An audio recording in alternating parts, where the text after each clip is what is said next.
नमस्कार दोस्तों। आज मैं आपको सुनाऊंगा 1 रुपए में भगवान मिलेंगे। एक बहुत ही सुंदर कहानी। एक 8 साल का छोटा सा बच्चा 1 रुपए का सिक्का मुट्ठी में लेकर एक दुकान पर जाकर पूछने लगा, क्या आपकी दुकान में ईश्वर मिलेंगे? तभी दुकानदार ने उसकी ऐसी बात सुनकर उसका 1 रुपए का सिक्का नीचे फेंक दिया और उस बच्चे को वहां से भगा दिया। तब वो दूसरी दुकान में गया तो उस दुकानदार ने भी उससे पूछा कि तुम्हें क्या चाहिए। तो उस बच्चे ने उस दुकानदार से भी वही कहा कि क्या आप मुझे 1 रुपए में ईश्वर दे सकते हैं। तो उसने भी उसे वहां से भगा दिया। लेकिन उस बच्चे ने हार नहीं मानी। उसने एक दुकान से दूसरी दुकान, दूसरी से तीसरी, फिर चौथी, ऐसा करते हुए उसे कुल 40 दुकानों के चक्कर काटने के बाद वो बच्चा एक बूढ़े दुकानदार के पास पहुंच गया। उसकी दुकान बहुत ही बड़ी थी। वो बच्चा दुकान में घुस तो गया, लेकिन शायद वो बहुत थक गया था। पूरे दिन से ना तो उसने कुछ खाया था और ना ही उसने कुछ पिया था। तभी वो उसकी दुकान में नीचे ही बैठ गया। तभी उस बूढ़े दुकानदार ने अपने नौकर से कहकर उसे पानी पिलवाया और उसे खाने के लिए भी पूछा, लेकिन उस बच्चे ने खाना खाने के लिए मना कर दिया। तब उस बूढ़े दुकानदार ने उस बच्चे से पूछा कि बेटा, तुम्हें क्या चाहिए?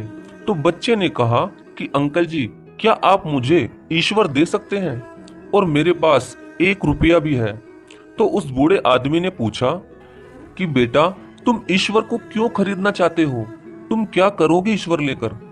अब पहली बार एक दुकानदार के मुंह से ईश्वर का प्रश्न सुनकर बच्चे के चेहरे पर एक आशा की किरण लहराई।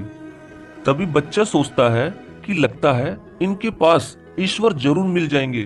तो बच्चे ने खुश होकर बूढ़े दुकानदार से कहा कि मेरी माँ के सिवाय इस दुनिया में मेरा और कोई भी नहीं, और मेरी माँ दिन भर काम करके मेरे लिए खाना लाती थी, लेकिन अब मेरी माँ किसी बीमारी की वजह से अस्पताल में है। अगर मेरी माँ को कुछ हो गया तो मेरा क्या होगा? और मुझसे डॉक्टर अंकल ने कहा है कि अब तुम्हारी माँ को सिर्फ ईश्वर ही बचा सकते हैं। इसलिए मैं हर दुकान में ईश्वर को ढूंढ रहा हूँ। क्या आपके पास ईश्वर मिल जाएंगे? तभी उस बूढ़े दुकानदार ने उस भोले बच्चे का चेहरा देखा तो वो बहुत ही मासूम लग रहा था। तो उसने उस बच्चे को कहा कि हाँ बेटा, तुम्हें ईश्वर जरूर मिलेंगे। कितने पैसे हैं तुम्हारे पास? तो उस बच्चे ने उस बूढ़े दुकानदार को 1 रुपया पकड़ा दिया। तभी उस दुकानदार ने कहा कि अरे, ये पैसे तो ईश्वर के लिए काफी हैं। इस बात से बच्चा बहुत ही खुश हो गया। तभी दुकानदार ने उस बच्चे को एक गिलास पानी देकर कहा कि ये पानी पिलाने से तुम्हारी माँ बिल्कुल ठीक हो जाएगी।